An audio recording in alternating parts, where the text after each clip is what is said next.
Initiating system 1.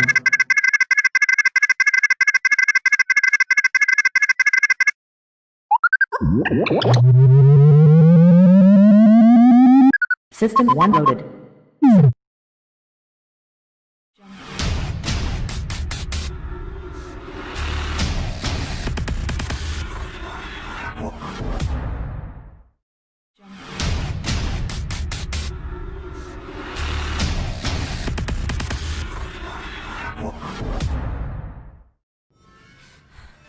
The GoreCast is brought to you by American Horrors, the greatest uncut horror channel in the world.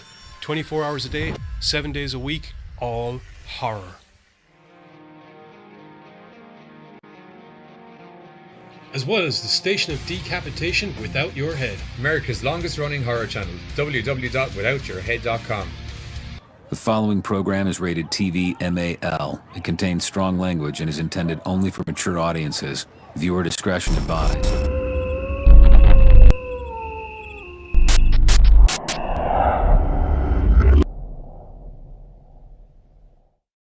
For 100. What's up, GoreCasters? Welcome here to the GoreCast on Thursday night. I wish everyone would shut up. I was like, have they even heard any? I don't know why I didn't do a call. I was like, I'm going to just see, has anyone paid any attention to the several minutes worth of audio cues that I have laid out? I heard him. I heard it. It's okay, I'm watching too, so we got it. What's up, you gorgeous sons of bitches? It's Thursday, which means it's all of us here, as you can obviously tell, because there's 4. Yep, that's right, bammy wham. Damn straight. We're just going to... Despite the fact that apparently Jer Hanley seems to think that it's Sunday because there's a show on. So clearly our time traveling theme for tonight has affected him far more than we assumed, or else he's already drinking one or time. In keeping with the time traveling theme of everything, the Tonight Show is all Bill and Ted's. It's a whole Bill and Ted bonanza. A tippling of excellent adventure. Bodaciousness. The new movie came out a week ago. I was quite happy. Not going to ruin my review that's going to be coming up later on, but I was quite happy. I wasn't overly happy, but I was quite happy. Concur. And it was very good. Yeah. I watched it multiple times. I think if you're a Bill and Ted fan, then you're going to enjoy it. And if you're not a Bill and Ted fan, then why the hell did you bother sitting down to watch also, it? you're jumping in at the end of while not a complicated trilogy, there's a lot of shit's happened. Giz kept that real simple. I'm going to go with his vote on that one. Either like it or why the fuck are you Or at watching least it? try and watch the first 2 so you know what the flying fuck is going on. If you're jumping in at the deep end, people, you're probably going to be lost to a certain degree. And if you're very lucky, you can get your hands on the cartoon and watch some of that as well. Non-canon. I'm sorry. Back up. Cartoon? Yeah, there's a cartoon brought out after Excellent Adventures. I know of it. Oh, fuck me. I never knew that. It's like a season or 2, I think. We got Pam in the chat, we got Cher in the chat, we got Carter in the chat, and on the screen. Now. Ooh. We also got Bill and Katie in the chat, I think. Hello, all y'all. Diddly do that. Is it a bad robot, Carter? Maybe there's 2 of him. Bad robot Carter. I should know better. I don't know. I'm going to have to see if he needlessly punches a kitten or something. It's the only way to tell. So... Show's just starting. We never know. Thus is Thursday. I'm all jacked up on Mountain Dew, Thursday so I'm going to come at you like a spider monkey. There's that. Sorry, he was going to do what to a spider monkey?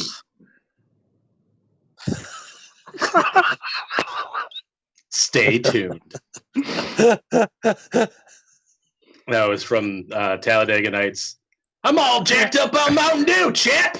I'm going to come at you like a spider monkey! Didn't come at him like a spider monkey, though. That was...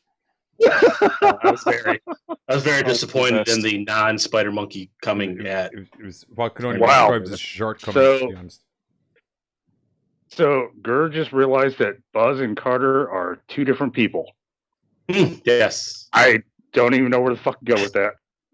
Even though we both have the same first name. Sure. So here's the thing. We know.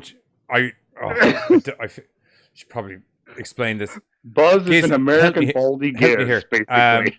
Jer is a friend of ours in real life, and Jer, intentionally likes to antagonize people because he gets a laugh out of it. There is a chance that he's taking the piss. That he's talking shit just to rile you up. Also, because it's sure, there is also a very plausible possibility he could legitimately actually think that have made that mistake. Buzz Carter was all. It's one of those Schrodinger cat thing where it's like both could be the real answer. You see, the thing is, the box is open and both are the real answer. Posts in depth, I can see where the mistake comes because, like, it's kind of like a superhero name. If you like Buzz Carter, first defendant fighter of the something space galactic something foundation of. We're part of the lower end of the Justice League or whatever group you want to call. I just got visions of Buzz Lightyear actually in my head. I get that a lot. Don't. Yeah. Somebody answered like over on the Amino. So it's like, "Are you Buzz Lightyear?" And I'm like, "No." So I had somebody comment on my profile over on Horror Amino. Like, "Are you Buzz Lightyear?" I'm like, "Are you a fucking retard?" No, I'm not. Do I look like a fucking Disney douchebag, fucking knockoff Tim Allen spaceman? Even though he was press the Buzz Lightyear button. You should not have done that. That's a hard apparently. To infinity and kiss my ass. No, that's a tagline. That is a tagline. We got it. Awesome we got to keep it on the do more often. This is good. Anyway, Jesus Christ. Sounds like a new GoreCast t-shirt. Before Buzz screams obscenities at imaginary people any longer. Oh shit! The angry guy's the one with all the fucking news bits this week. Come on, all right, consider. Hang on, consider. Often the angry guy is the one with the news bits. This week, however, it's not this angry guy. Yeah, but you're customarily not this riled up at the start of a fucking show. There's been not really. Like if you go through the many years of this podcast and the TV show in the States, canonically, you're not wound up at the start. Sorry, no, the TV show is probably a bad example because canonically I've wound you up before we start filming, so I have you wound up for the start, depending on what the topic is. Sometimes it's good for him to just go in hot. Do you know what I mean? I go to do an intro and he's just like, relax your batty. I've got this. Okie dokie. Don't you ever put your finger on my lips again. But other than that, fair enough. Yeah, you put your finger on my lips and I was like, don't you ever do that again. That's a bad idea right there. I believe it. Actually, come to think of it, I believe the exact thing I said was, that's a rule right there. It's just, yep.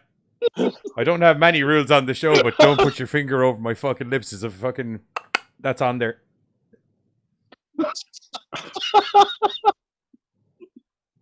We're opening up a whole bunch of can of worms already. Ger Hanley would like you to say his name again, please. I don't exactly know why. I'd imagine it's because you said Ger there a minute ago. Actually, you didn't say Ger. Carter said Ger. So now he knows that they're two separate people, but he doesn't know which one's which, evidently. We're not going to say it then. He's going to find out. Or maybe he won't. Maybe he won't. I'm going to refer to you as green screen and yellow shirt for the rest of the night, and you can just figure. Yep. Anyway, green screen. I believe you have some news bits for me. I do. I have some news bits that possibly might sound old because these were supposed to be it's Tuesday, only Thursday, so it's not that. We didn't. No one watches the news. Tuesday didn't exist. Well, I mean, the day did, but the first bit of news is a Netflix film coming out called Rebecca. Sounds scary, right? Well, we'll find out why. Really? It's adapted from a it was adapted in 1940 by Alfred Hitchcock from a Gothic. I'm in. What? I'm in. Count me in. Get me a ticket. Where's the chair? Is there some sort of drive-through thing? It's supposed to be with people in it, and now Armie Hammer's in it. I'm out. Okay. Armie Hammer. The Lone Ranger. The movie? The Johnny Depp movie? That's him. No. Yes. Yeah, that one. He was the Lone Ranger. Right. I can't. Do you know? I can't put his somehow. It could be because he was wearing a mask for most of the movie. Here's the thing. I do remember him playing the Lone Ranger, and I do remember that name. But the thing is, what the fudge else has he actually been in? Look, actually, he did an old TV show that they turned into a movie, like they did with like 21 Jump The Lone Street. Ranger? no, No, he's they too never young happened. to have been in They the never Lone happened. Ranger. It was another one, like an old spy TV show. Get Smart? No, like a Good, serious because one. You know what else? You know what else he's in? Rebecca. That's what I'm talking about. So oh no, segue. out of You know what? business. You guys want to know what the film is about? Or interruption. That's so Sure. fucking. It's like Oh, Inception. hey, the Man from U.N.C.L.E. with old boy that played Superman. Mr. Reeves. Cabal? Hey, No. The guy who played man. Superman? Henry Cavill. Cabal. Cavill. Yeah. Like the guy Oh from my Superman. god. The I young guy from forgot Superman. that movie existed. That movie was the reason that the Justice League Superman mustache The fiasco. mustache. Oh yeah, I remember Oh, that. come God, back stupid now. Anyway, pixelated you- face. So I've not seen anything where he's really sold me in it. So I'm just like, oh, he's in it. Well, maybe this will be a change, Buzz, if you want to continue with your news. I'm getting before your head explodes. angrier as the Normally- time goes on.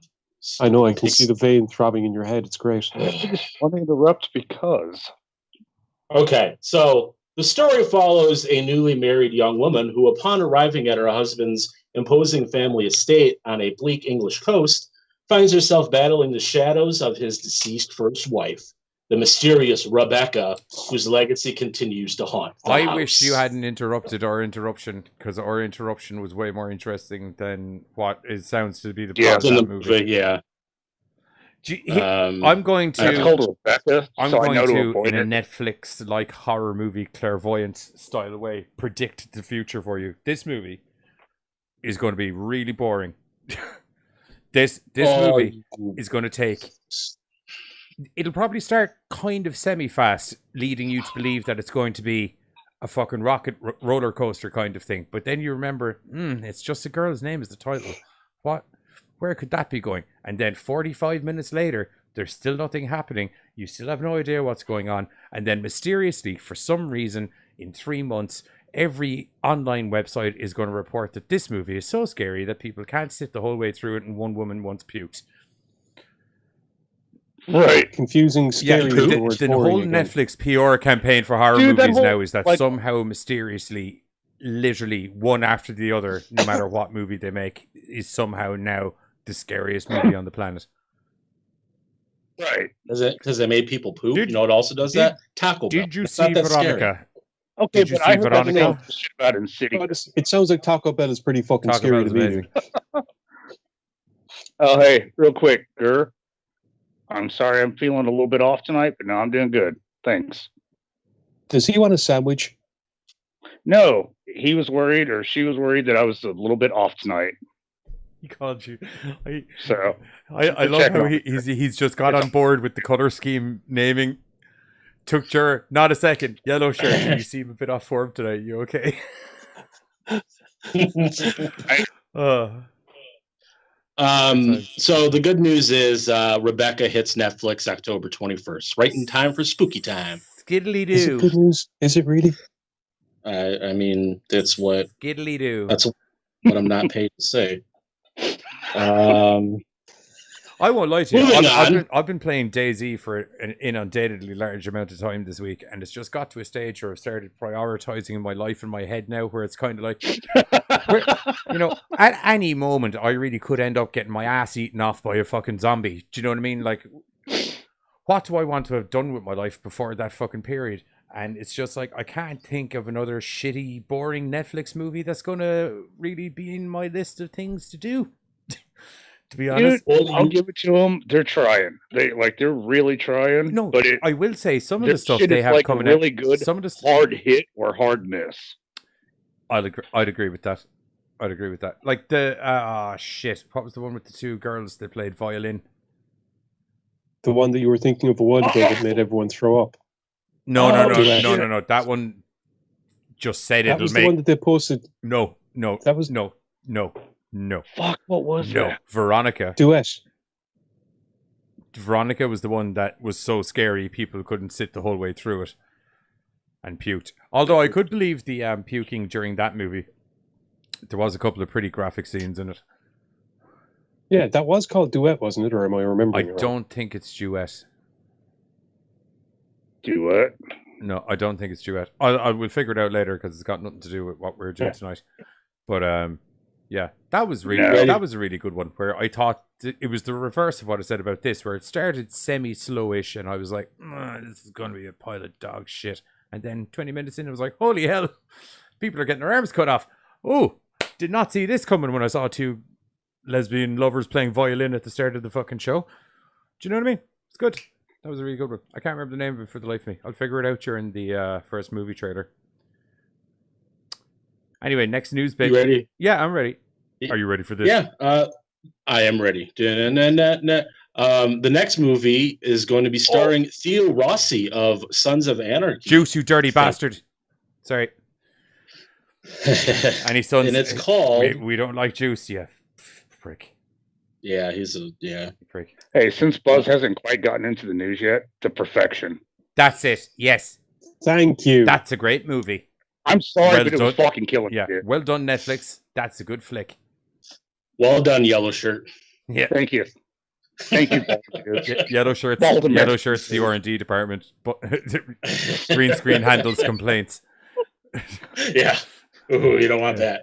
Why don't you get fucked? Okay. So the next movie is called Escape the Field. That sounds... Yep.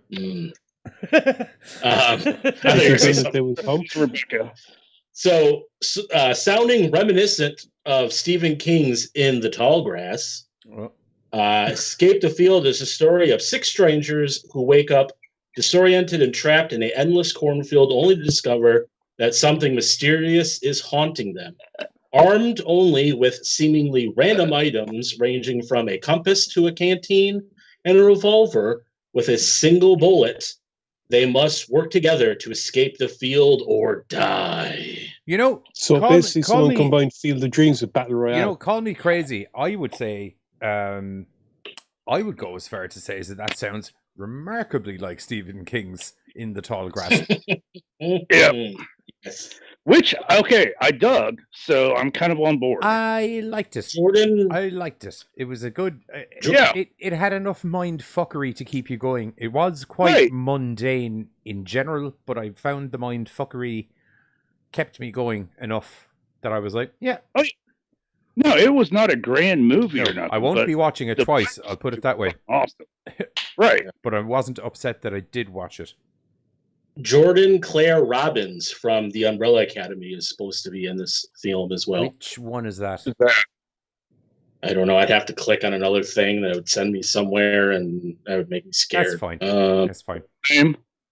By powers of deduction, it's not the Irish Jordan. Lad, so Jordan Claire Robbins, JC Orr to his friends. So right now, this looks like it's currently in production in Toronto, Canada. That's it. To Toronto, Baltimore. Could be. But yeah, so that's a movie that's going to be coming out sometime. Yeah. I thought there was a release date. Now I look back, I was like, yep. The still you sent me is of him from Sons of Anarchy, so it's given me zero fucking insight as to what we really That's the only reason why I'm pretty sure this movie has nothing else but I like the way though you did manage to get the shot of him standing in a field in Sons of Anarchy. So it's kind of a that's the thing that the site actually had in the article. So I was like, oh, let's just send that one. It's Grace. It's gonna take me a second. From the Umbrella Academy. Grace. Thank you, because I was having trouble pulling it up for some reason. Right. What's the last news bit? There's only 3. All right. So I'm going to tell you that AMC's Fear Fest is coming back for a month, but I have to scroll back because stupid phone. So to read more about it. Intriguing. Because the article, Intriguing. Every time I click an article, and I back out of the one I was reading, it takes me all the way back to the top, and this is from like 4 days ago. Fear Fest like a yearly AMC horror film festival? It is, but they do. Normally, it's the last few years. It's been 2 weeks. Mm-hmm. Now they're moving back to a full month because nobody has anything. The pandemic. Yeah. So I think they're going to be doing it all digitally. Yeah, I think it's all digitally anyway. They just do a film festival on the channel. The annual staple of every Halloween season is AMC's Fear Fest programming block, and we've learned today, which was, like I said, about 4 days ago, that this year's celebration will be supersized to a full month Hang on, long. there could be a lawsuit here. Is that factually accurate? That is the most blocked off something of human blocking for something block of Halloween. Something it just says block. It isn't. It just said it's what? Go back a sentence or two. It says an annual staple of every Halloween season is AMC's Fear Fest programming block. In the States, it could be. But the fact that you go could be leads me to believe we've got a court case. Well, the thing is, they can't come to me. You go to Bloody care? Disgusting. I They care. said it, not me. We could be rich. So if you have any complaints about that article, please resort your complaints to Bloody Disgusting. Because we don't care. Because we don't care. Oh, sorry. I thought it was AMC was advertising it like that. We don't have a court case. Okay. Well, taking a look at the schedule that they have so far for the first couple of days from the website, the first couple of days will include films such as From Dusk Till Dawn, A Nightmare on Elm Street, Bride of Chucky, Halloween, Halloween 4, Halloween 5, The Amityville Horror, The People Under the Stairs, which I fucking love, Seed of Chucky, Halloween Resurrection, Halloween... All the shitty Halloween movies, pretty much. Any crappy-ass Halloween movie, it's going to be on there because that's all they could afford because they paid The Walking Dead too much money. Yay. Amityville 2. Yeah. Well, not that one, but then there's like 8 sequels that just got pooped out of. I like the way you're like, not for long. In my head was just like, yes, but for long enough. That's another thing they got into. 14 goddamn years of that farming zombie. Oh no, Walking Dead's ending after 11 seasons. 6 seasons too late. Jared said he felt sorry for Juice. Juice is a dirty rat and nearly got everyone murdered. Sorry. Okay, but dude, no. Don't fucking talk bad about Juice, all right? Sorry, don't you tell me not to... Like he's Juice. What? Juice is a sympathetic character up to a point, and then Juice makes an active decision. Makes an active decision to fuck people over.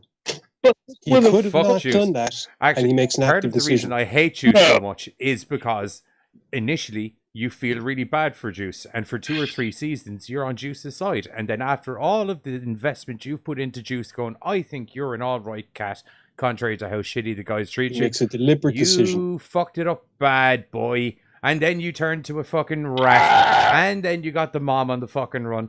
And you ripped an entire club and family apart. Fuck you, Juice. No, fuck you. The club was ripping itself. No, the club was ripping itself apart way before it. Oh. Gentlemen, no. The real question. No, I did it. No. What? Hold up. The real question is this.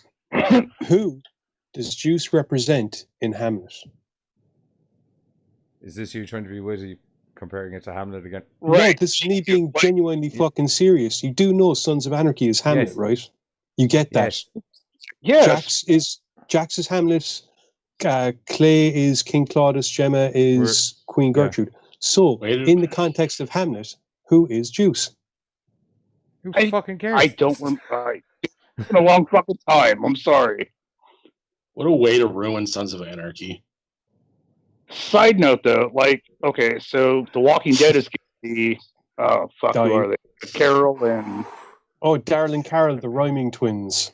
Yeah, they're getting their basically the only Really, two the- characters that people actually fucking like, they decide to give them their own TV show. There's a shock. Like we And were then- stuck. What was it, like 11 seasons of shit we didn't want, and now we've got a series that will probably run forever.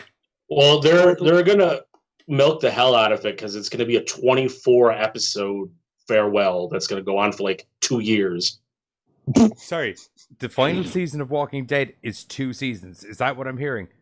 It's one season, but it's gonna be a 2 seasons length Like, of. sorry, why isn't that a episodes. news bit?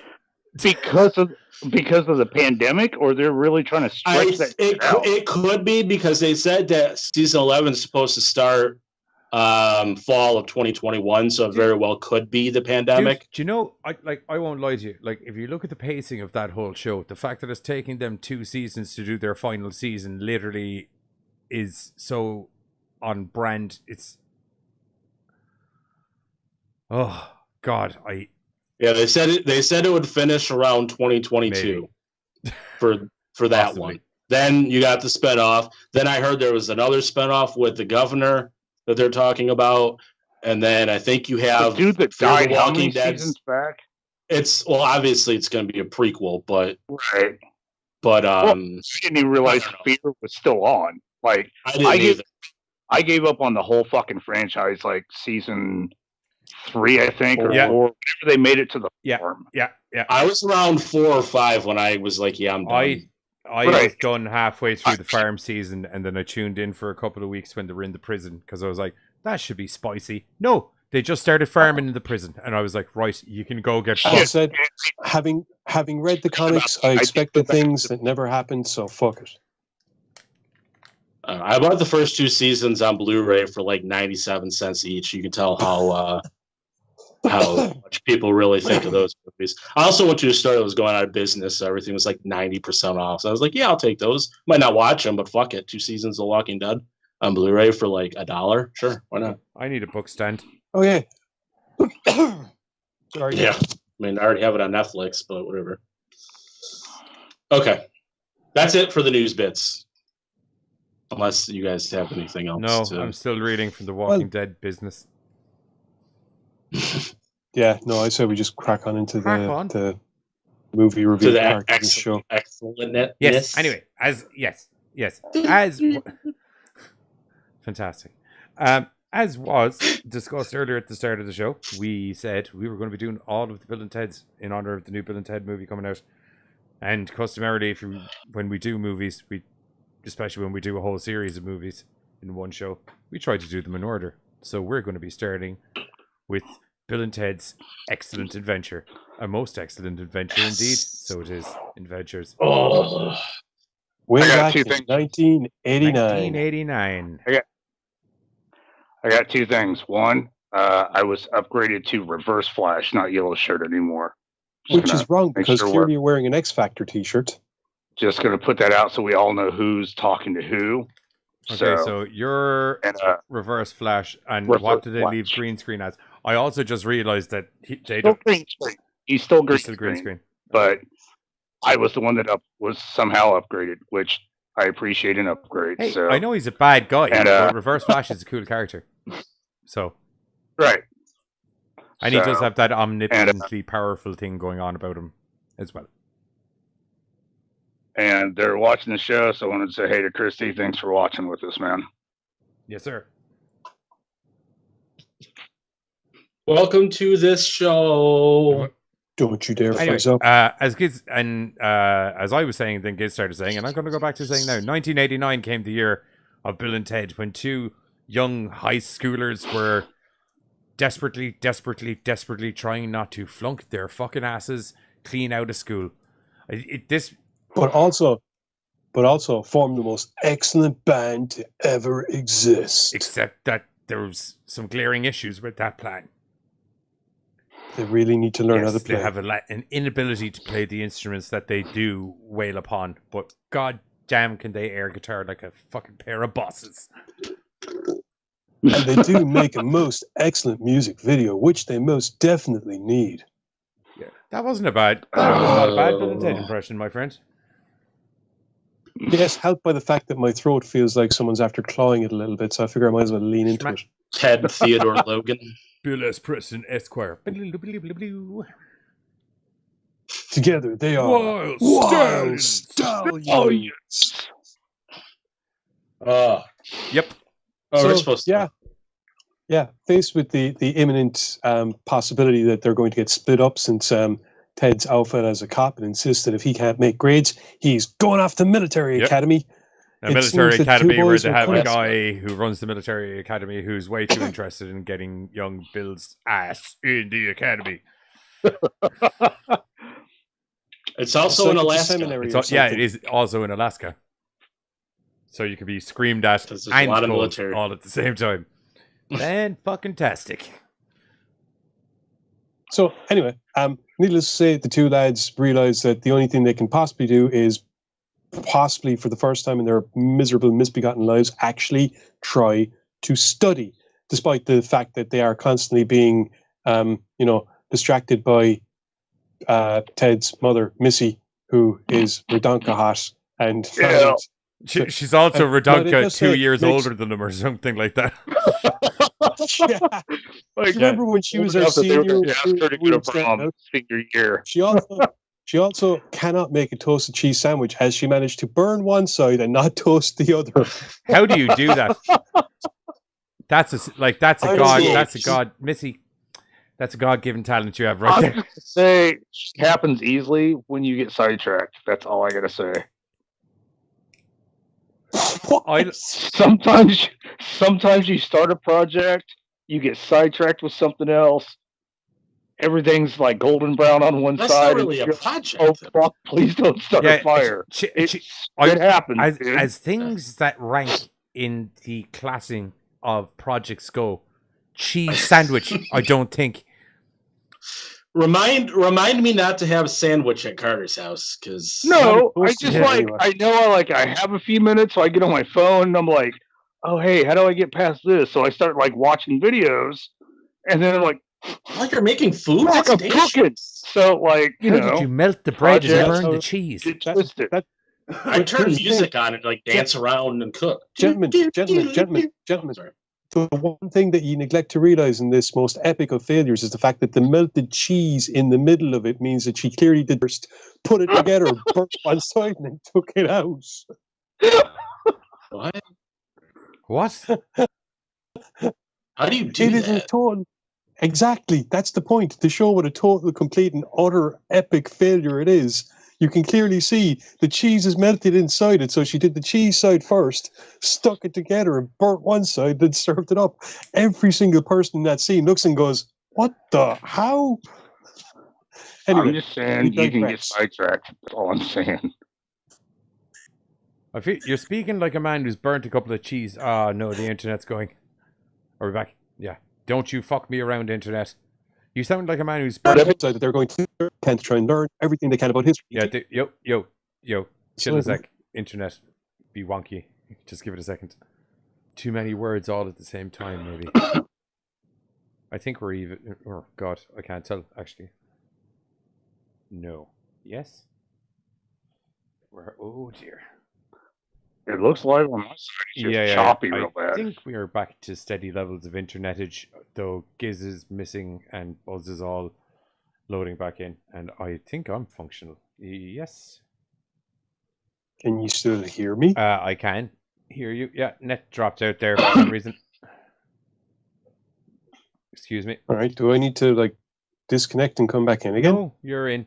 Your camera will go back to normal eventually. Okay. Anyway, so yeah, the lads are boned. They're asking random strangers questions about history, and all of a sudden, a telephone booth appears because it turns out the future is really, really awesome, but it kind of depends on these two guys not failing their history class and actually going on to be a really cool band. The most awesome band. So that in itself was just super fucking scary. Enter Rufus, as played by George Carlin. Awesomeness. Carlin. Sorry. Such a fucking great guy. Yeah, to inform them everything's fine. They're going to use his time machine. They're going to go and they're going to learn everything they need to do, pass their test, and they're going to be the band that saves the future. So relax, dudes.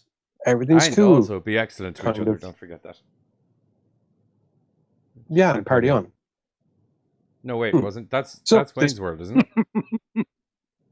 Yeah, Ouch. party on, dude. Party shoulder on, just Wayne. popped Party out. on, Garth. You know, the Pretty funny thing is, every sure- time I think about that, that's the first thing. Like Bill and Ted, party on. I'm like, wait a second, that's Wayne's World. That's Wayne's World, and to a lesser degree, Andrew WK. I'm also pretty much sure it's one Let's of get the... a party going. Let's get a party going. Dude, that guy was great. He just every song was just I got a let's party get going. shit faced and have a Dude. party. Yeah, but still. Let's get this party started.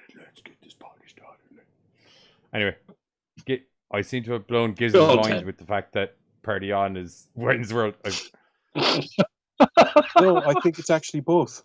Giz.exe is non-functioning. No, I was thinking no, it was. I'm looking to see if it's mentioned in one of the synopses that I have here, because I'm like, even in the third film, the second film, sorry, when there's this one side, be excellent to each other, and then on the other side it says party on, dude. That's weird. Yeah, I thought party on was Wayne, and to be excellent or be excellent was just Bill and Ted's. I mean, you are allowed to say it other than just the one movie. So I mean, Anyway, But I will point Point out real is- quick, Bill is really upset that Buzz is not answering to Obadiah Stane. So he's now switching. I'm not to- answering to anything because I don't have a chat open. So Which was why I was getting ready to Okay. say, like, you don't have a chat open, so that's why you don't Yeah. know. So yeah, What's Obadiah? So- Who's Obadiah Stane? from I Iron know Man. that. it was Isn't something. Oh like, yeah, the- there we go. It's from the first Iron Man. Jeff Yeah, I Bridges. remember Obadiah, but I just didn't. Oh, ah. So he really shouldn't be held accountable because he can't see the feed like the rest of us. Yeah. He nailed it. Kind of a little bit did now that you said it. He nailed it a little bit. You know, I won't lie to you. I'm not gonna lie. Being Jeff Bridges, pretty badass. Right. I'll take I was it. gonna say, like, that's pretty fucking cool. I'm not Yeah, gonna lie. like- dude. Yeah, you're bald, dude. Can't go wrong. I know. I don't think they've seen my baldness yet. You usually have something on it. You don't let it Yeah. shine like I do. I cut myself yesterday doing it somewhere right around here. Yeah. We can see it. We can In see all it. the years I know you, man, that's never crossed my mind before until now. What? The, I have a bald the head. Obadiah Stane similarity. Literally until now. But now it's like, it's there. Anyway, Thanks, Bill. Getting You back just to the ruined the film, fucking show for me. getting back to the film at hand, thanks to Rufus's interventions, Bill and Ted go on a most excellent adventure through time, corralling, I suppose, some of history's most interesting characters, accidentally transporting Napoleon Bonaparte to the future and leaving him in San I nearly Dimas. said Napoleon then going off- Dynamite there. Whoops. Dude. No. Grabbing Billy the God, I hate Kid, that grabbing fucking movie. Socrates, Genghis Khan, Hitting on some Joan of Arc, fine-ass who was cute and princesses. violent. Yes, running into their future wives, Elizabeth and Joanna, two princesses from 14th century England, Fine ass who they have to save who they have to save from some most ugly old dudes. So They're old balls. Yeah, well, look, in fairness, Um, they, as assessments of people go, they weren't wrong. They were some ugly Right. old dudes. as the two boys adventure through time, they do encounter one or two small difficulties, like the aerial getting bent a little bit on the time machine, leading to inadvertent time travel. And And I loved the fix, dude. Bubblegum fixes everything. bubblegum fixes everything. Or duct tape if you watch Bubblegum and what was that? Pudding cups? duct tape as well. If you ever watched, super glue and duct tape. Yeah. not even just super Yep. tape, they made a boat out of just duct tape on Mythbusters, a fully functioning boat. No Duct tape shit. is the cause of and solution to a lot of life's problems. Yeah, and they I totally and they, agree, but I did not know that they made a boat They out made a of it. boat out of it, and they managed to sail a boat with a hole in it that they just sealed with duct tape and kept resealing as it went, and they got an extraordinary amount of time on sea before That is fucking awesome. I loved that Duct tape. show. I totally fucking missed that duct one tape. though. I never leave home without it, and neither should you. Duct Tape, if you want to sponsor us, let us know. We totally support Gorilla you. Tape, if preferably, if people are looking to sponsor us. Oh, I'm keeping my mouth shut on the duct tape thing. Yeah, that's what duct tape's for. Pretty much, dude. Right? Like that's what it's. That's another good. Another thing that's going to predict the future. That could be the in-sponsor ad right there, and it'd sell loads. Giz is just on a fucking rant, and I just come in and just slap a thing of duct tape on his mouth. Duct tape. I can foresee that this episode's going to be 4 hours long. You're 4 hours long. No, because I've been awake since 8:30 this morning. Me too. What? Me too. You've been awake since 8:30 this morning? Yes. Stop. Anyway, so Bill and Ted go on their most excellent adventure through time and space and manage to come back in time to get their history report done, which actually is pretty cool. It's this really cool musical montage as they, give details and facts about the people that they ran into. There's a very get their interpretations there's a of endearing moment of Bill translating for Socrates and the philosophies of. Okay, like that was one of my favorite fucking parts of the movie. The ass end of that, where it all came together, was beautiful. I also love the fact Joan of Arc fighting with the sword. Joan of Arc was brilliant. I also love the fact that it kind of is like one of the greatest philosophizers in the world. Philosophers in the world is probably just a big massive pothead, because himself and Bill literally were like. Socrates, yeah, Socrates, yeah. If you want, they were firing. Yeah, well, that's what happens when people are.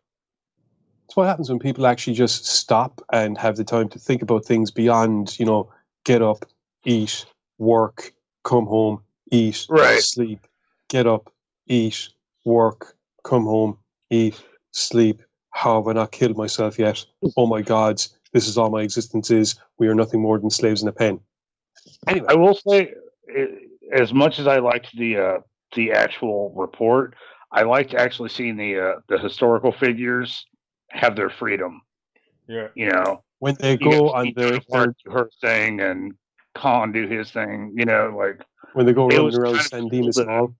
Yeah, I loved how quick Genghis Khan turned everything deadly. Instantaneously, right? Like when myself and Pam were watching it, I think I even turned around to her when he was riding the skateboard, and I was like, 35 seconds it took him to figure out how to muller people with that skateboard, and not even in a typical barbarian kind of way. It was artfully done. It was kind of like slide in with the skateboard, bang him in the shin with the skateboard, and then baseball bat to the face. Zero time. He was a genius when it came to violence. Yes. I'm not going to admit I too found that very inspirational as a youth, but it's just the original. The original. I just have this vision of you in like first class doing some like report about people that you admire or something. Kids just like Genghis Khan, Napoleon Dynamite or Bonaparte, Napoleon Dynamite, Vlad Tepes. I mean, Hitler had some points. No. Hitler was just deluded and left go off his leash a little bit too much, and no. My favorite part of this movie was Napoleon. I loved him. Picky, wiki, diggy, wiki, diggy. Oh, wiki. dude, yes. Where could Napoleon possibly have gone to in San Dimas? Of course, Waterloo. Oh God, I love such an angry little man, Napoleon. It's amazing. And he went bowling. Bowling, yeah. Yeah, that didn't work out too well. Dude, the fucking ice cream, him like fucking blocking off the kid for that like last bite. He got his little trophy, little. It's just like the fucking eyeball, like, no, this shit's mine. Biggie, wiki. Biggie, wiki. It's weird. It's weird to think that a film that old, like, there's still parts of that movie whereby you're able to. Mainly, I think the Socrates part and some of the other stuff, like when they have the historical characters kind of give their notions on how they believe the future is, and give their thoughts on the way San Dimas is. It's weird to think that kind of is still a bit relevant, because once you have to look at films like this, and it's always important to note that, those who forget history are doomed to fuck up the exact same way in the future. So that's kind of, it's interesting to see the people being the exact same, and just that mindset and transplanting to the future. And things are pretty much the same. It's just you got fancier gadgets and your clothes look a little bit differently. And okay, we don't do certain things that we used to do back in my day, and it's probably for the best that way. But with Soul Crate, so it was more of like get my sand analogy. Yes, we get the sand analogy. Come towards my big Dust in the glowing wind. box. Very pithy and very poignant. Yes. I also like how just everybody just willingly just accepted what, sure. Dude, I think Pam actually said that when we were watching it. She was like, everyone got on board with this whole adventure quite quickly. Well, actually, to be fair, Billy, they saved Billy. Led into it. He's the one that took the most, yeah. Well, So I mean, Crates- he was also So like Crates had found a running for his philosophical life. mind that he could level with. Exactly. And after that, they had Billy with his fucking gun if need Yeah, be. after And that, it it's became gonna less the lure point in. of talking people into But- the box, and mostly but- Billy just like, He, you're coming with me. Yoink. This is such, fucking... Joan of Arc was probably the funniest when she just sat down and she's like getting ready to pray. Hey, want to come with us? This seems right. No, it's okay. it's And it's the hand of God. Yeah. It's fucking it's But that's, It's I the love it. Terminator. Come with me if you want to live. no, it's the painting on the Arc de Triomphe. That's what I'm thinking. No, not the Arc de Triomphe. Fucking Oh, no, I know it. Like see, I can't think of the name, but I know what Sistine you mean. That's what made it perfect. The Sistine Chapel. 16 Chapel. Thank you. That's what made that intro so fucking perfect though. Like she was just in that moment. He reaches out and she's like, But Yep. there's two of And those moments you just got them mixed up. There's the bit where they initially grab her and it's literally like God's hands coming through the light to her, and then there's the bit when they get locked up in San Dimas and she's praying for a miracle, and just as she prays for a miracle, the two lads walk in and open up the cell. She's like, "Thank you." that's right. I forgot about that Yeah, second one. Also, how was everybody able to get in that little tiny phone Hey, booth? it's There's Okay. a lot of Like, folks hey, in there. Sideways. Gentlemen, I can explain this. I can explain this. Let us not forget. It is a time this traveling is going to phone go booth. Doctor Who. These things historically No. have far more space on the inside I than they do on love the how outside. he's talking about a time traveling No. phone booth historically. These things historically, from what of the evidence from what I've seen, from the several time traveling phone booths I've interacted with, they tend to be a lot more roomy on the inside than you'd initially expect. While I always appreciate you, but I will not give him the Doctor Who on this. Fuck. How the hell can you not? Oh, No, Sorry, Because we- sorry, Oh, sorry. God. Giz, in Giz, with them with Giz the and- camera, and Giz, it's all like Giz and Carter, this. Giz and Carter, No, Giz and Carter. inside. Before you argue yourselves stupid, right? You both have the stream in front of you. Wait for the logo or wait for the Bill and Ted picture to come back up, and you can physically see it is.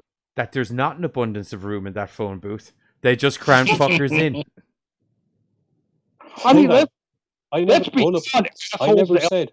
dude. Hold up. I never said that it was a TARDIS with multiple rooms. I just said that phone booths that travel through time, historically speaking, are clearly bigger on the inside than they appear What to I be am from the trying to outside. say is that logistically speaking, because I literally have physical evidence of it here, it isn't. It's just a normal phone booth No, with far too many Right. people crammed in it. They We've fit, got- don't they? They do fit, yeah. it's up against the They do fucking fit. wind.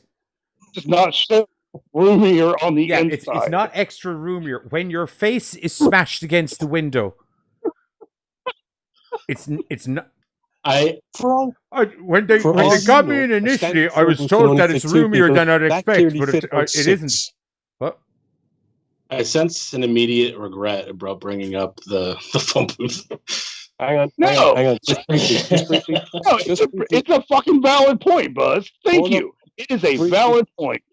Briefly, How the I need fuck to you address frame something 8 people in a motherfucking phone booth. because clearly it's bigger on the inside than we thought it was. But I do need to address something Bill said. Bill, Oh, no. Bill, I do need to address something Bill said. Bill, you're fucking wrong. There's multiple rooms. Whoa. Hey, now, you tried to slide that by me, and I don't mean to shock you. You did not. You did not. There's a fucking picture there where you can physically see 8 people crammed into a fucking phone box. I heard your little fucking snidey line as you went into the thing with Bill. Now, I will go with fucking Carter said, how is there 8 people in a phone? I'm sorry, but there are multiple rooms because they show different aspects are crammed of it. in there. Why is this going to be the part of the show that makes us go for 4 hours? No. I'm talking about on the trailer for this film by now. I'm talking about Doctor I can just cut him off with the trailer. Now, a motion picture so grand, so magnificent, and so vast, it spans 7,000 years. No way! Yes way! But it starts with Bill. I'm Bill S. Preston! Who was Joan of Arc? And Ted. Noah's wife? We're in danger of flunking most heinously tomorrow. A force from the future. Can we go anywhere we want at any time? You can do anything you want. Is putting history at their fingertips. Let's reach out and touch someone. They're traveling through time. How's it going, Royal Ugly Dudes? Put them in the Iron Maiden. Excellent! Execute them. Bogus. How's it going, dude? Speclet, stay olaire. And they're making a big impression.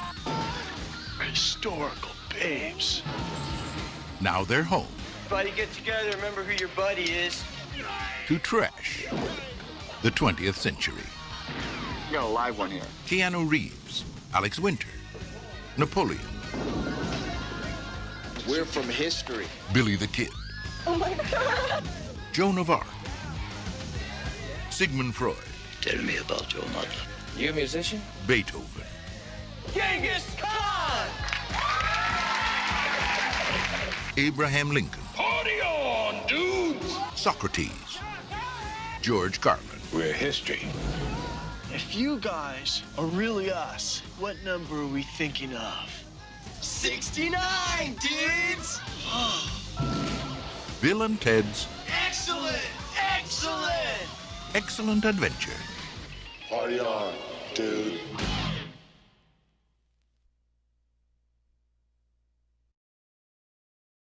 And we're back. I'm sick. Oh, I had water in my hands. Congratulations. Was not expected. I just went flying that way. Hopefully, I don't catch fire. You're back. That was the. There's a lot of things. So anyway, long and the short of it, Bill and Ted arrive back in San Dimas, and they deliver a most excellent historical retelling of some of the greatest people through history. Sword fights with Joan of Arc, and psychoanalysis with Sigmund Freud. And as far as you look at the cast and shit, this is kind of Keanu Reeves in the beginning. This is like his I first never movie, really isn't expected him to actually be able to achieve anything past this kind of character. Well, I mean, look, in fairness to him, that was something it took quite some time for him to get over, because for many years after this, it was, no matter what movie he did, it was just it's just right. Bill from Bill and Ted being a surf detective or right. No, because so many people tend to get typecasted as the fucking goofy friend or the fucking drinking friend, stuff like that, and so many people aren't able to get out of that. I'd actually hazard. I'd put my nut in the line and say I'd say it was Matrix. It wasn't until Matrix is where people really were kind of oh fuck. But even still with that, because of his voice, there was a certain because of his voice and the way the character was, it kind of fit in as well, because Neo at the start has a certain level of ignorance to him, not dumb or anything, just ignorant of his situation. So that kind of worked in as well. But anyway, 2 years after their most excellent event. What? I was just gonna say, I've never hated on Keanu Reeves. I always thought he was good at what he did, but he was just not a very broad actor. I've seen him in a couple horror films and other shit that I just didn't really feel like he was able to really sell the character. But to see now, say, John Wick, and 30 years later be able to jump back into his character, I got to give him a lot more props than I originally gave him, dude. Yeah. Out of all the movies, horror ones he was in, that Don't Knock Twice or whatever the name of it was. See, I thought that was a shit ass movie. I didn't like it either, and it was also I partially didn't like it because it was like, you really let this situation get out of hand from what I feel you should have been able to control. Right.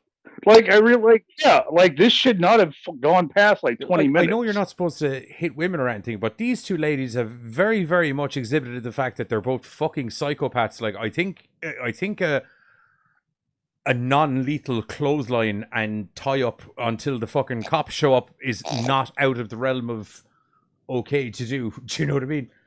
Or at least just power slam her onto a couch or something and just fucking, I don't know. Right. Duct tape. Just dump her Once on, again, just dump her on the couch and duct tape her to the couch until the another cops show key up. sponsorship point. Anyway, shall we move on to the next chapter in Bill and Ted's trilogy? Yes. So, okay. The two lads have moved out of home after successfully passing their most excellent historical test. Project. I suppose. Yeah, test or project. Presentation. Thank you. Presentation. That's the word I was looking for. Took a second. Presentation. I was like, project's missing something. I don't know. Anyway, so after that, they've moved out. They're living with their lassies. Well, they're kind of living on their own, and the lassies are living by themselves as well. They're most chaste babes. The most chaste of babes.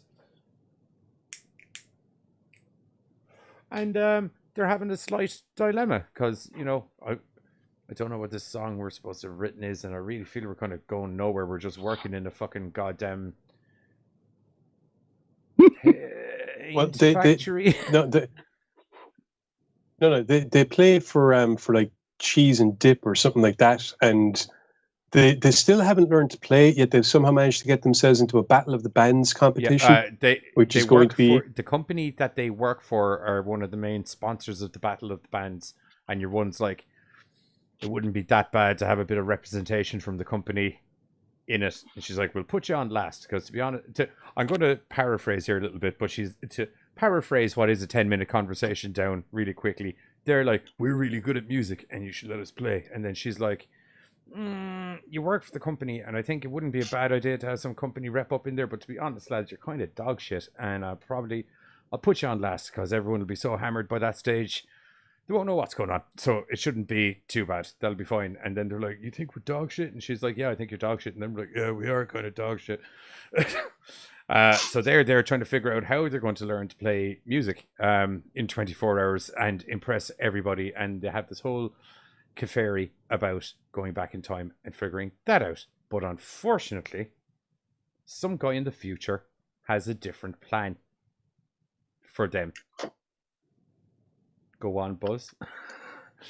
He was played by the guy. It seems like I was teaching a lesson there for a minute. He actually put his hand up, which was interesting. I was like, anyway, continue. Sorry. The evil dude was the guy who was also in the Mighty Ducks movie. Oh, he's the he's not he's the guy that helps Emilio Estevez learn the ducks how to fly. He teaches them the flying V. Yeah. Yes. Hans, I think is his name. Yeah. The ice skater, he sharpened skates and he had the hockey shop. It's him. I was like, son of a bitch. Yeah, That's he's kind of determined to bring down Bill and Ted's most excellent future because he thinks it's he doesn't quite like crap, all the lovey-doveyness that that they're preaching. I don't like this goddamn schmarmy rock music that they're busting out, and I won't lie to you, I'm not a big fan of these overly large shoulder pads that seem to have come back into fashion in 2057 or whatever year it is. They're probably hockey shoulder pads. But quite possibly. So he decides to come up with a great idea of sending back two evil version robots of Bill and Ted to kill them and fuck with their lives and completely... If you take all the most evil excellence and out of heinous. Bill and Ted and replace it with most evilness, that's what you got. Except with circuit boards. And rockin' abs. Yeah, the problem is when the two robots go back in time, Bill and Ted, being Bill and Ted, assume that it's their future selves come back to tell them how they're going to learn to play instruments and be cool. So they naturally go off and believe Ordinarily, them, I would which give out to leads them someone getting for being kicked like, off a cliff. future yous come back and try to take you off on an adventure. That's never a good idea. But seeing as a precedent has been set, To be fair, that, yeah, precedents. future us's do tend to show up and Right. be like, Yeah, no. you know. It is hard to watch something and like separate the two because, like, I was totally on board. Dude, don't do this. This is a bad idea. Well, in fairness, Bill was also like, dude, we shouldn't do this. This is a bad idea. Dude, we've already met our future us's and it was fine. And once that precedent is set, it's kind of like, yes, yeah. They didn't know it was bad We robot didn't know. us's. It could have very well been future us's. And I won't lie to you, I had a fuck ton of fun the last time I went diving around in that phone box of time, and I want to do it again. So let's get on it. Unfortunately, though, this time it's not fun because they get kicked off a cliff, and the next time they wake up, they're in limbo, and death is standing over them.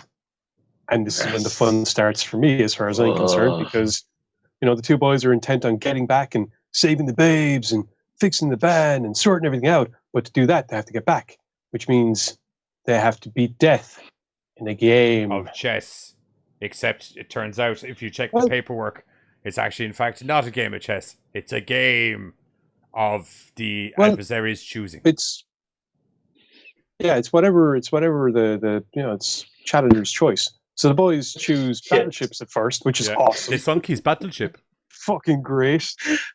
I'm just remembering the movie in my head and it's making me laugh. B6. Of course, Death can't stand for this, so it's best 2 out of 3. My battleship. My battleship. So it's best 2 out of 3. So next up we see. I have to say, man, William Sadler was such a good addition. Usually when they bring in a new character, it can be bad, but William Sadler as Death is the brilliant addition to the whole lineup of this. So good. I dug how they gave him a spot as Death, but he also got to get out of makeup for a second. Yeah, he's in the at the very end as William Sadler as well. Yeah. Yeah, he's sitting in the kitchen with his daughter when the song is playing. Well, it's not himself. He's just like some generic hoity-toity English. Yeah, I'm not saying it's kind himself. of As in, it's not Death. It's William Sadler as miscellaneous person watching Bill and Ted music. Yeah. So needless to say, after doing Death's fucking nut in, he basically agrees to take them wherever they need to go. And the very first place apparently they need to go is upstairs to basically get some help to deal with the most heinous, evil Bill and Ted robots. Because, they're just flesh and also they because can't deal with them. if you want to get back from Death, you have to go through the process. Well, I think it was more that they knew that they were boned unless they had some way of beating the robots before they went back anyway. Because they asked Death, can you bring us to someone that can build something to beat the robots? So upstairs they went. Eventually they get brought to the greatest scientists ever, who for some strange reason, why would anyone think they'd be from Earth? That doesn't make sense. So I think station must have been some like cool hip word that they said in like certain small parts of America in the 90s maybe. I don't know, because I kept saying it a lot. Like it was an excellent thing to say. And Station had a bodacious ass. Yeah. As they said too. Ignore my slouchiness for a moment. My back's killing me. So anyway, with 2 scientists on board, they come back to the present just in time to try and save things. Scientists whip up 2 good guy robots. They intervene just as evil while not Bill as slick and as the Ted other are robots. about to- I like them more. They have a bit of character. Right. Yeah. So a little Home evil Depot-esque. Evil Bill and Ted are all set to basically have their version of the performance at the Battle of the Bands, including killing the boys, girls who are fail the the band girlfriends. thing and probably kill more people. We like killing. Which leads to a fantastic confrontation, which just seems to get the crowd really into it, as it's good Bill and Ted robots versus evil Bill and Ted robots, and then a cataclysmic, awesome concert. And thankfully, due to the charisma of Bill and Ted in it's- general, they managed to kind of inadvertently just pass it off as all part of a live show. Yeah. And then do the intelligent thing. Jump in their phone booth, learn to fucking play, come play back, ZZ Top. and fucking play. Which is always good. Oh, hey. On my end, I'm watching this on YouTube, and I just got an error occurred. Please try it back later. We're still live on my no, channel. we're still going fine for me. Okay. Sorry, buddy. I think it's Maybe just give you it that's a screwed. refresh. Just making sure. Sorry. I'll give a refresh. But just double check. Just making sure. Sorry. We're good. You don't need to be sorry, man. Catch you later, Bill and Ted. Catch you later, Bill and Ted. There we go.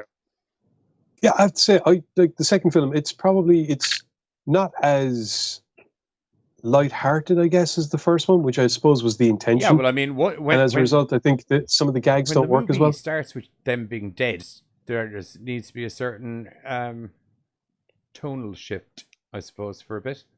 Not necessarily. Death can be funny. Death was funny, but well, they had that like weird little part in the middle where they were like going into their own like versions of hell.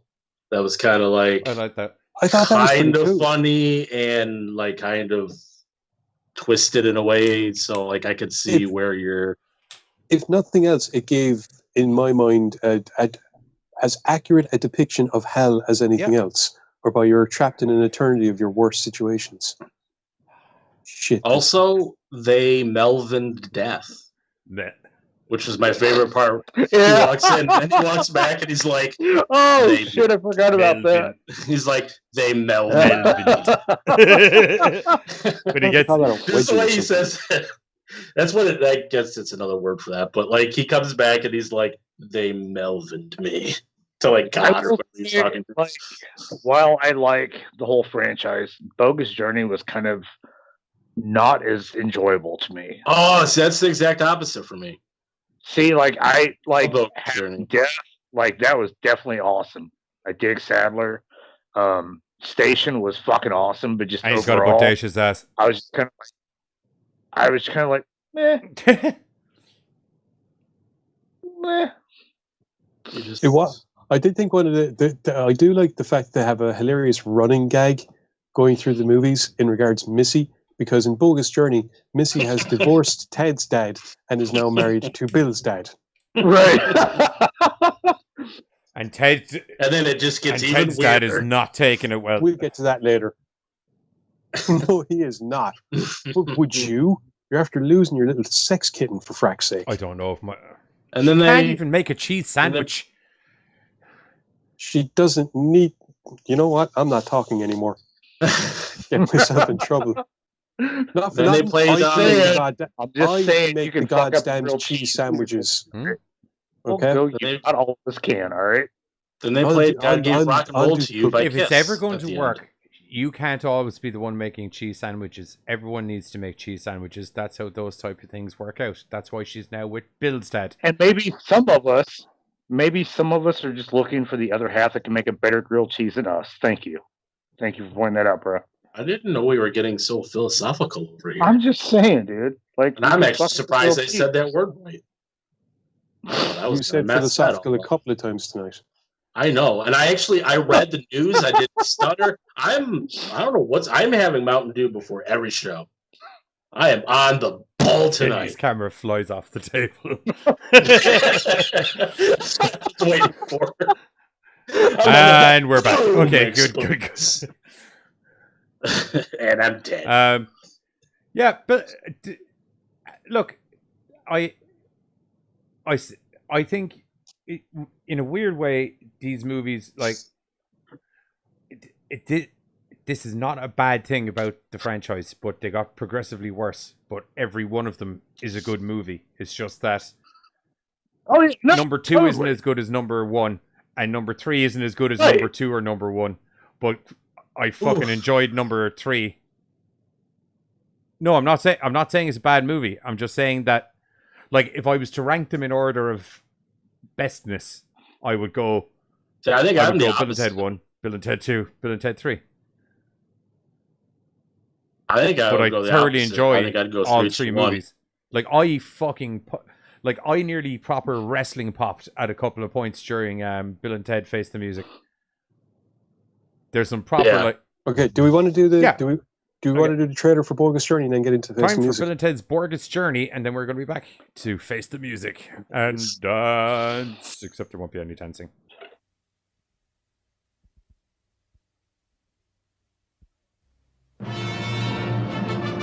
I have a feeling we're about to embark upon a most unprecedented expedition. Once they made history. I must see to it that you die. Now, they are history. Bill and Ted are dead.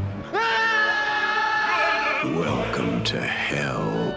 It's the Grim Reaper, dude. How's it hanging, Death? But they're having one hell of a time. This is not what I expected this place to look like at all. We got totally lied to by our album covers, man.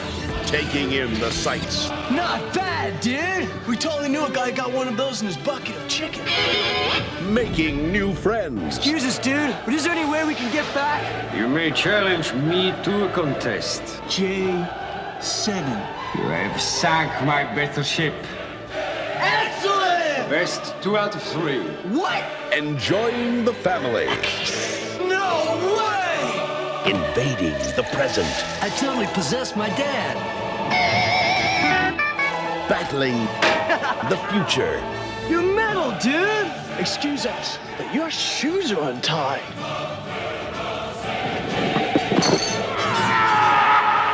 Can't believe we just smelled death! And meeting their maker. Guy, congratulations on Earth! Not to mention your other great planets. Mars, Jupiter, Uranus. It's the comeback of all time. Bill and Ted's Bogus Journey. It's a trip. Best of 7? Damn right! Ah, dude! Left hand red. Ah! Yeah! Bill and Ted's Bogus Journey.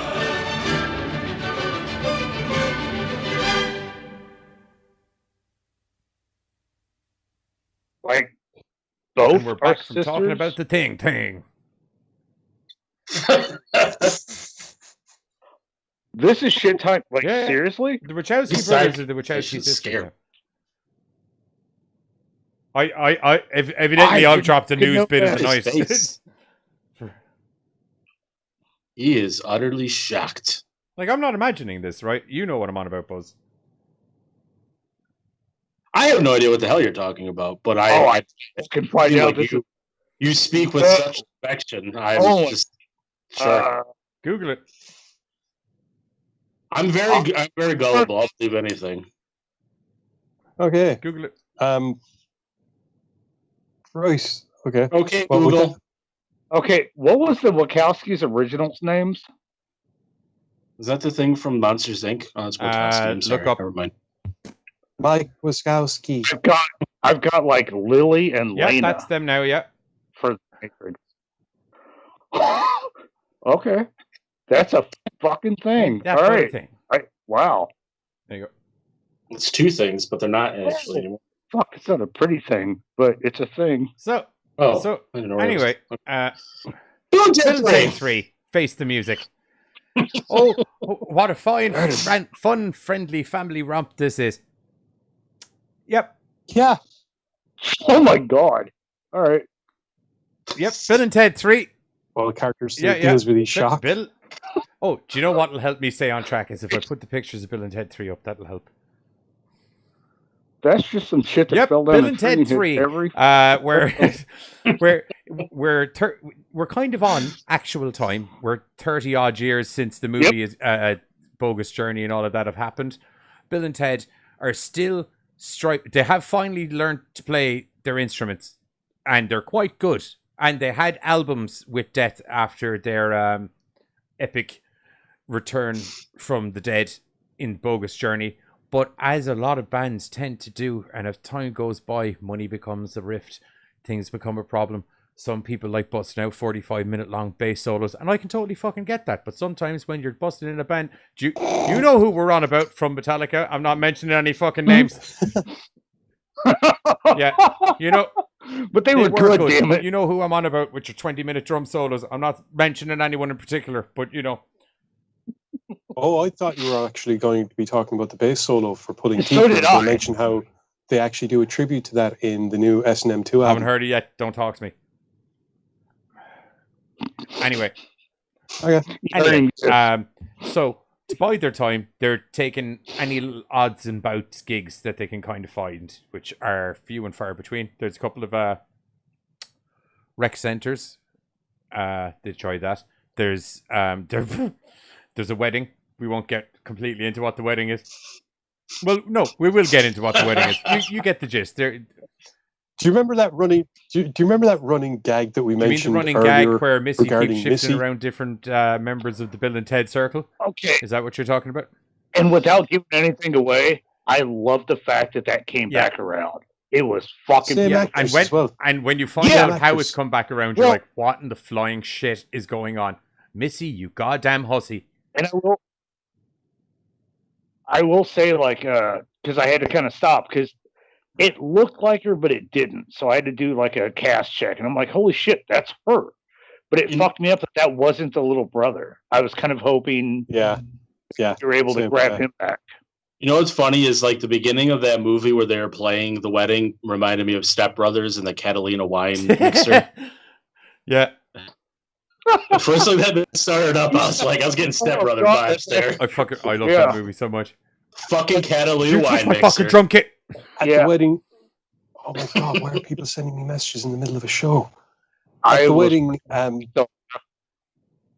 was going to say at the wedding we're also introduced to Bill and Ted's daughters, who in Bogus Journey we're told they're their sons, but I guess clearly the two boys didn't quite figure out genders yet. So did they literally say or sons? That's what I was because they just say little Bill and little Ted. And I think he said yes. I don't think they said sons. It's like this is little Bill. I assumed. Okay. I assumed if you say like little Buzz, you're talking about like your son. Like I guess I just kind of assumed. Plus, to be fair, Ted is kind of a boy's name as opposed to Thea, which is what she's referred to. Right. So anyway, at the wedding, we're introduced to Thea and Billy Logan, Wilhelmina Billy Logan. We can see that Bill and Ted are still with Princess Jo and Elizabeth. By Samara Weaving, who I am just starting to fall in love with cinematically. Like she, because she's a violent. This is the only film I've seen that she doesn't get covered in blood. I can't think of a bad movie she's been in several years now. Like there was Mayhem, which was the first one that really brought her to my attention. Ready or Not, which was fucking absolutely impeccable. Guns Akimbo, which is fucking unreal. And I saw all this shit in opposite order. I saw the Babysitter which first, is fine. Yeah. Then Mayhem. You then Ready or Not. Oh fuck yeah, dude! And the sequel, Killer Queen, is actually out now. Okay, let's check that out. I know. So I'll. My point is, this is actually the first film I've seen her in, like I said, where she isn't covered in blood by the end of it. Or head so that was kind of tattoos. interesting. Tattoos. Head to toe and what? She was pretty inked up in Guns Akimbo. Yeah. Yeah. Oh yeah. Like I said, we also see that Bill and Ted are still with their wives, Joanna and the princesses, Joanna and Elizabeth. However, that's kind of not exactly going according to plan either. It turns out and the two lads have like, codependency issues, and it's not in the way you'd be expecting codependency issues to have worked out. Yeah, that's just like some weird, unhealthy shit, dude. We love you. The girls ask for couples counseling, and the two lads essentially book couples counseling together. Even to the point that the psychiatrist is she's from that TV show Workaholics and any of those other kind of related series that like Adam Levine has been involved in and things like that. But or Adam, which the one who looks like Jack Black's son or whatever. But oh man, it's when she just has the two couples sitting in front of her, it's fucking hilarious. She's really good with that kind of reactionary sort of comedy kind of thing. And you thought the best thing to do was book this after what they've said. Yeah, of course. Of course. We love you. No. Let's try. No, Bill, I don't think you're getting it. What Bill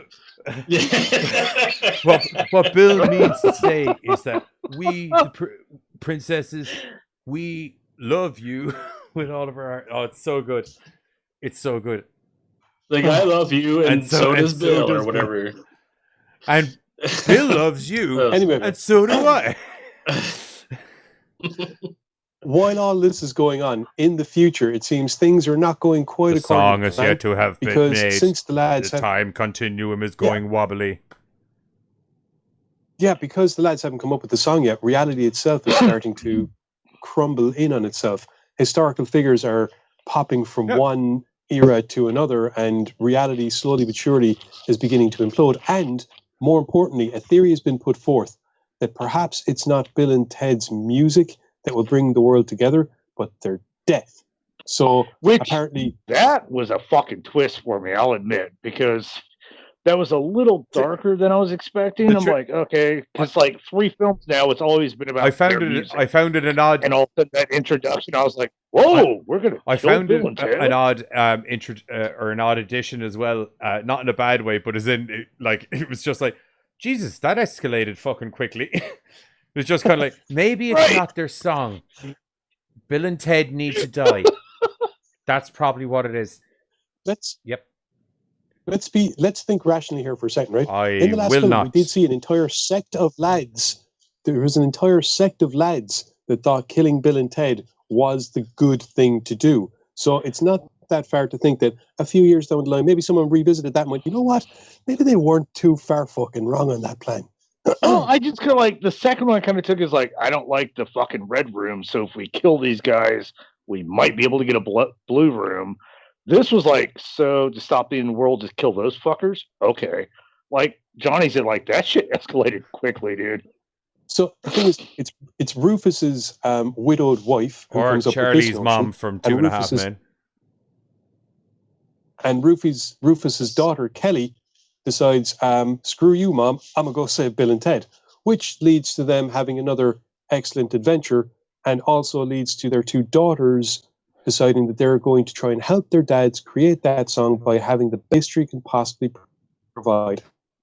Internet's gone wonky. And I think we should probably not talk too Internet's gone wonky. I will say, Internet's gone wonky. I will say, no though, one's listening to me. Not. Okay, we'll stop talking until you say it's not a monkey. Okay, because Bill said it hung for him, but nobody else was complaining about it. I think we're back. On my end. Yeah, I think we're back. Here we go. I will say I love the fact that they brought a George Carlin mention. They could have easily just bypassed the whole thing. Yeah, they named Rufus's daughter after Caroline's actual daughter. Actually, she's in the film. She's one of Kelly's followers, apparently. Oh, no shit. Yeah. So, like, like talking before the show of the whole, like, how much is too nostalgia interjection. To me, like, bringing Rufus back in an aspect, mentioning him, that to me was a perfect circle. He was there from the beginning, and to hear him still being mentioned in the end was fucking awesome. Like, but I mean, it only makes sense because there's really no conclusion to his character after the second film. So it's not really nostalgia; it's still a part of. No, you could have a more that he died fucking 10 years ago. Fuck him.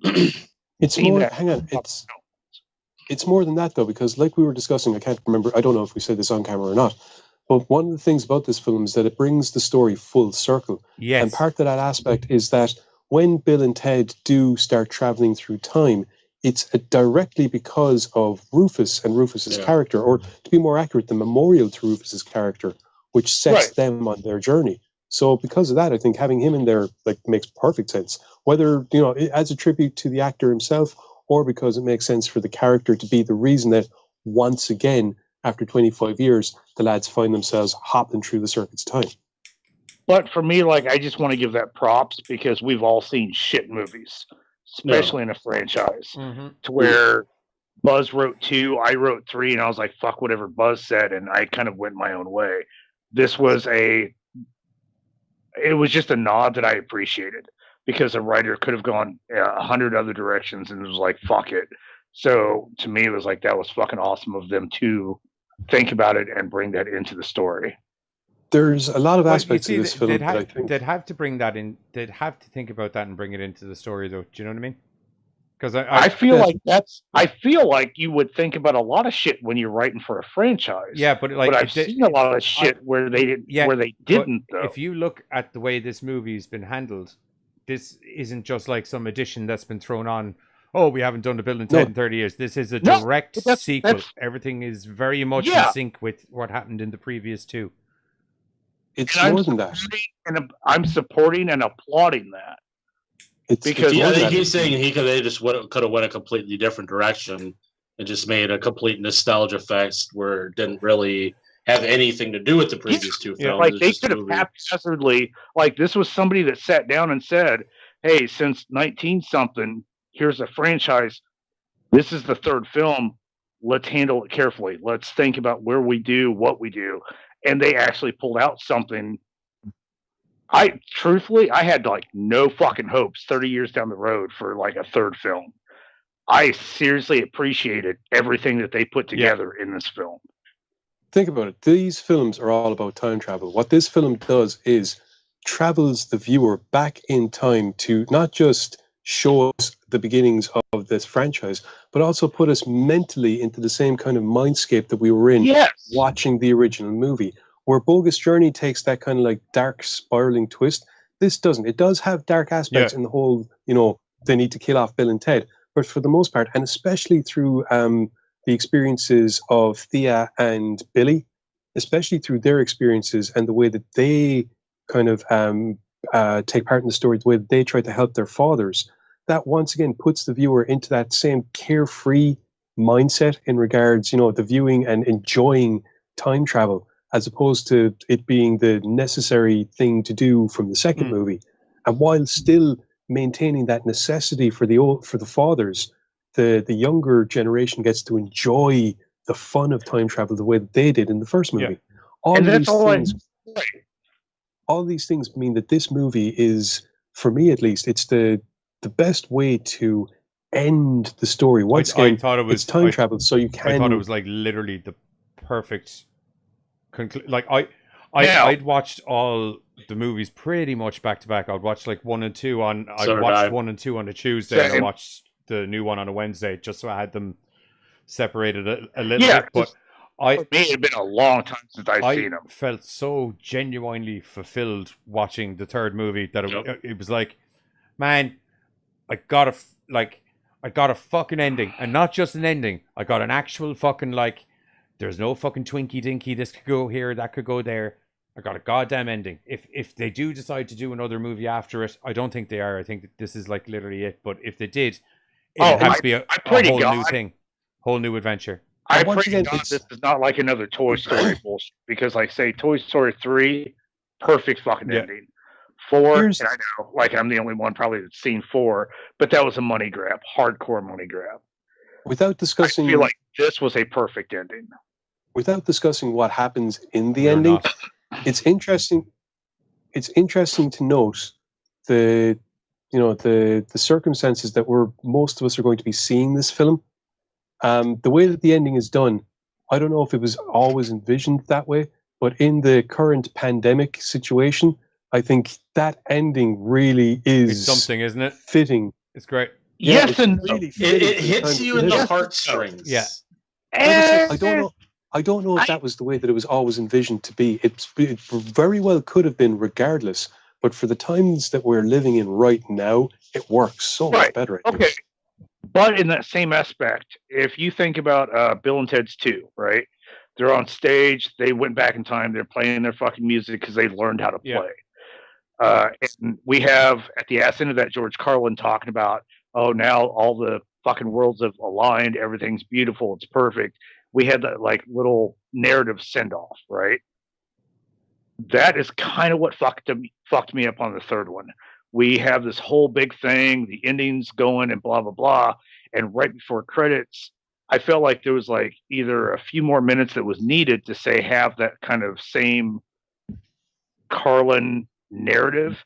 Instead, it was like, oh hey, here's the ending, and then we went into like the whole multiple scenes of people doing shit. I felt like if you've ever walked up the stairs and you go to take that one last step that's not there, and you like just jam your fucking knee. It was almost like that. It was just like like I was like, yeah, and then all of a sudden, like there was like that weird 2 seconds too long, and then all of a sudden we switched gears, and I was like, dude, had we done this like at the ass end of 2, I'd been totally fucking on board with this shit. I don't know. There was something that happened during that last scene that for me did kind of do what you're talking about. Did kind of without it being an actual without it actually having to have somebody come on and say blah blah blah blah blah. Instead, it kind of gave us a visual to show us what effect was happening. So for it's me, hard to get into it because you don't want to. No, right. Like it's like, but then that's just my 2 cents. Like I felt like 2 wrapped up beautifully, 3 wrapped up as a franchise beautifully, but as a standalone, I was like it was just kind of not as. With the fact peaceful. Of it, it's supposed to end the franchise. It is supposed to wrap up a franchise beautifully. That's literally what the movie is designed that's for. why it worked perfectly.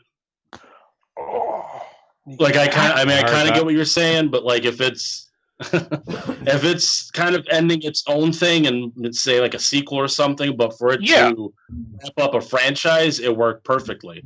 Right. You didn't have to worry about the movie in itself. Right. I just feel like we're watching all of the characters and all of the beauty that's happening in this moment. Had we just said fuck it and cut it right there, that would have been peaceful. All I have to say, like that 2 seconds more, that just kind of took away from the moment and changed the mood. And then I was like, oh well, fuck. All I have to say is Dennis Caleb McCoy.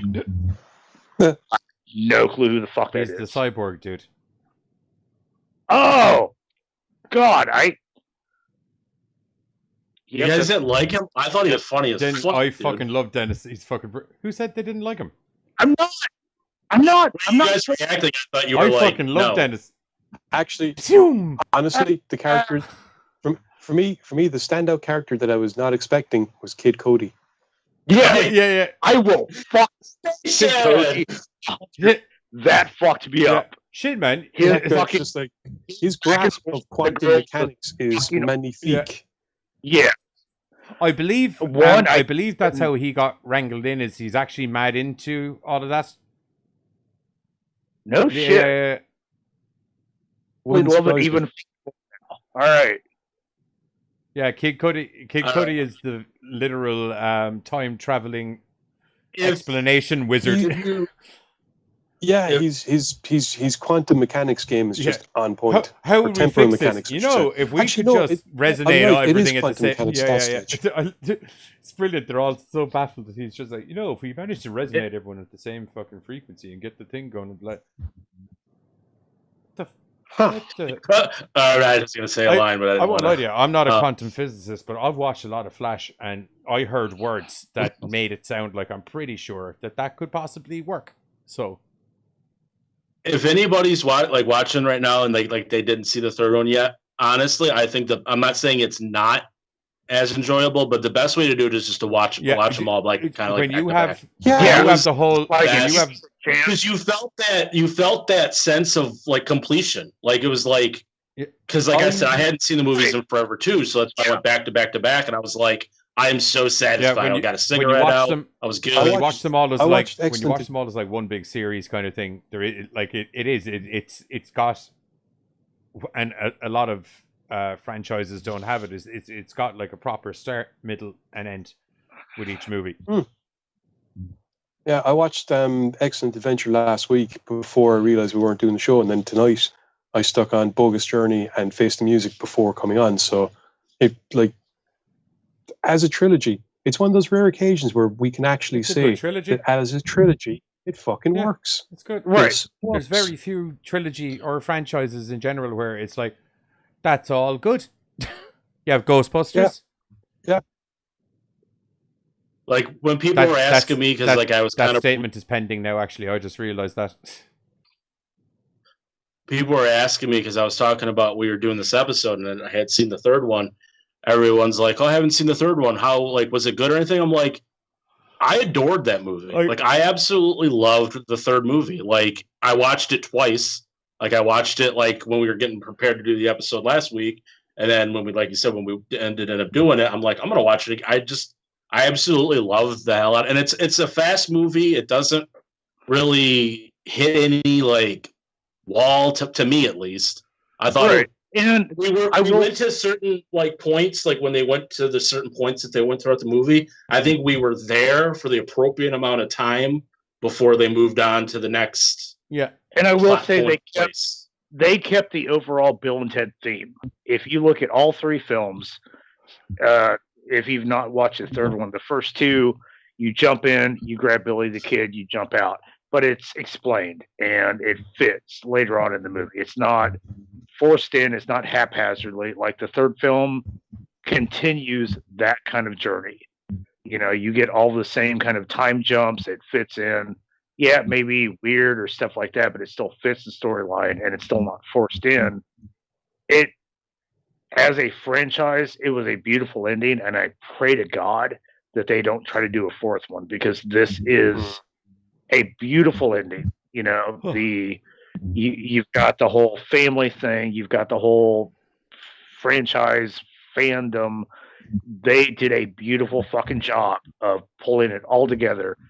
Amazingly, 30 years fucking later, when you could have fucked so many things up, and they did not. I was with you. I was hope for other shit that goes on like 20, 30 years down the line. I was with you on the. I liked how the very start of it had the Orion logo the exact same way they had in the start of the I first was with movie. you when all the trailers and stuff came out initially, that I was quite like, 30 years is a long gap for fucking. Right. Well, because you also think about that, like that also became the trend, because we had like what, Top Gun 2 or Top Gun? Top Gun. There is a Top Gun 2, but just didn't come out yet because. Okay, for some reason the name didn't sound right, but you had like Top Gun 2, Bill and Ted 3, Matrix 4, and I'm like, oh, what the fuck are we doing, dude? We're about to fuck up a lot of pissed off people. Well, hopefully Top Gun like and Matrix work out as well as Bill and Ted 3. That's all I can say. I have no hope. I have no hope for Top Gun either, remotely. Sure, we're talking. I'm like, I have like no fucking faith in Matrix 4. But now seeing Bill and Ted's 3, I'm like, I mean, like, maybe they won't fuck it up. No, they're gonna fuck it up. Hang on. Bear in mind, Bill and Ted Face the Music very much was a labor of love on the part of everyone involved in it from the beginning. I mean, this is a film that got off the fucking stand pretty much because Keanu Reeves and Alex Winter let it be known through social media that there was a script for a third movie. They needed to get interest. They needed to get interest up so that they could turn around to a studio and kind of go, see, people want the third movie. Because all they did was put it on social media, and the entire world went, "Oh my god, yes, fuck yes, yes!" And you could tell that everybody that worked on it, like they cared, like you was just kind of saying, like the actors, everything, like they gave. The whole project was handled with so much care. I mean, even the casting of the two daughters is perfect. Okay, like, I have to give a shout out to Bridget Lundy and Payne. Samara Weaving. Okay. It was kind of cool to see her in a comedy. I'd only seen her in like more serious shit. I have to say, the two girls did such a good job at being Bill and Ted's daughters that when you're on the sections where they're doing their own thing, that there's moments where you completely forget you're watching the two girls. You feel like you're watching Bill and Ted off on this other side adventure, and you're like, oh shit. The girl he's talking about that played Ted's daughter, she was Ted Theodore Logan to a T. And I just feel like we've all supported Weaving. Yeah. Hang on. Whoa. Be clear. Bridget Lundy Payne played Billy Logan. That's what I said. As opposed to Thea Preston. You said Thea Logan. And a while ago, I think, Johnny, you got it mixed up. It's Samara Weaving plays Ted's daughter. Yeah. And Bridget Lundy Payne plays Bill's daughter. Yeah. And both of them, fucking Lundy Payne was like watching a miniature female version of Keanu Reeves from the first film. And her so, like I said, her body movements, yeah, everything's right. So, like, while we're all totally supporting Weaving, I just kind of wanted to give Payne a shout out because the only thing I'd ever seen her in was a Netflix show called Atypical, and it's a very serious show. She's a very serious character. So this is my first time seeing her in like a comedic role and in a different style of character. She fucking killed it, dude. Like you said, she really fucking nailed down like the mannerisms and stuff like that. Her hairstyle was almost similar to like Ted's from like the older movies. Like if you close your eyes, you probably like, is that Keanu Reeves? I'll tell you the best way of letting everyone experience how good these hairstyles and the people are at representing everyone as they are in the movies is by letting you have a little sneaky peek at the trailer. And then we're going to be back to says or goodbyes and let you know what's coming up on this weekend show. Talk to you in a bit. When your wives suggested couples therapy, do you think that this is what they had in mind? Definitely. I mean, we're a couple of couples, right? Bill, Ted, enough of the delusions. You didn't time travel, and you didn't go to heaven and hell. Here's a real idea for you. Be role models to your daughters. Get real jobs. Bill, we've spent our whole life trying to unite the world, and I'm tired, dude. Ted, we have a destiny to fulfill. Whoa! Greetings, my excellent friends. We have a problem. Step forward. A song created by Preston Logan, performed tonight, will save reality as we know it. Dude, we better write that song now. Or why can't we just go to the future when we have written it? And take it from ourselves.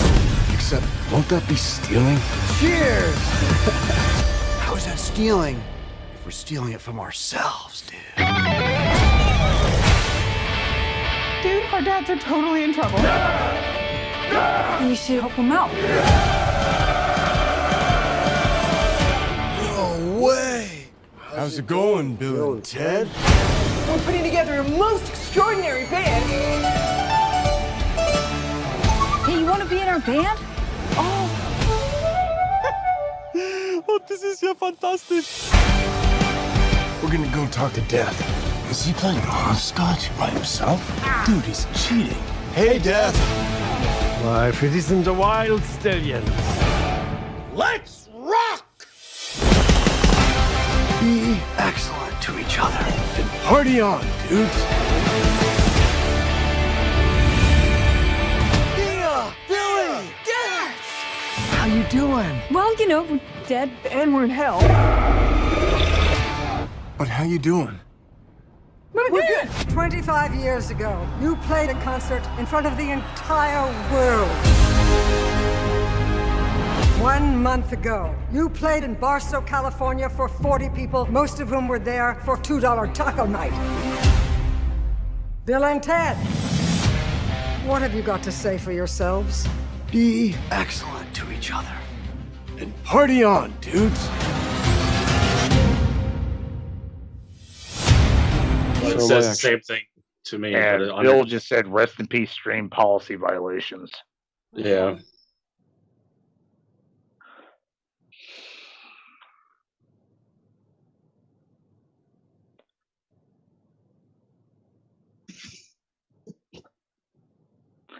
Yeah, and then Cinema was, whoops, the YouTube god are frowning opponents, you guys.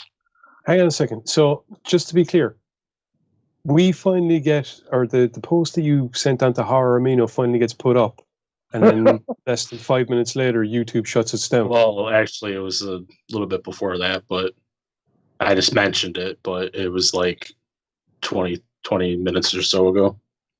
Okay, fair enough. I don't know if they really have. We may have been hit for the fucking trailer for all I know, dude. Because, I mean, I got hit. I got the notification after we started the trailer. Yeah, because I don't know. I think we really said anything. Yeah, this week we've been pretty tame. Right. The stream's still live. I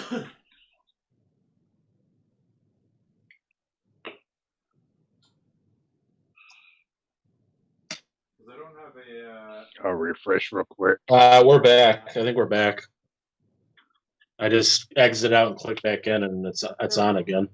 I'll say I'm still waiting to refresh. There we go. We're back. We're back. Okay. Yeah. Okay. Yeah. So YouTube. Okay. So you're not allowed to play that video, evidently.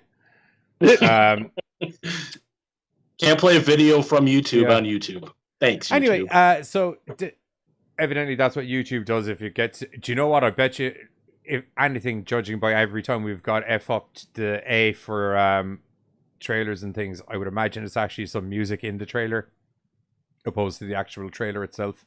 It's usually the music. Probably. Anyway, coming up, especially the fact that we're back now once it stopped. So, anyway, general assessment from everyone, as you probably gathered, is go watch all 3 Bill and Ted movies. They're fucking amazing. Yeah.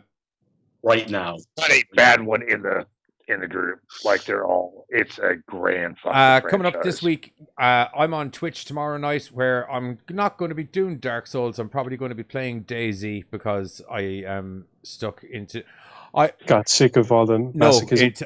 I'm sorry. You're playing something called DayZ. It's a zombie survival. No, I'm still playing Dark Souls, but it's just I'm well hooked into DayZ at the moment, and I'm going to end up. I keep wanting to play Dark Souls, but all that's going on in the back of my head is DayZ, so I'm just like, I might as well just stream DayZ. So I'll be. See, you get me. It's like you get me addicted to like Dark Souls, and it's like move the. Oh no, I'm still playing Dark Souls as.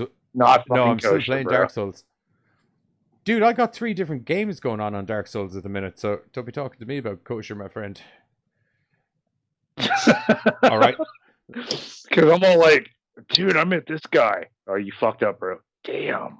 It wasn't that. Yeah, you fucked up because you went on a fucking homicidal path through Lothric Castle and killed 3 NPCs that are on your side.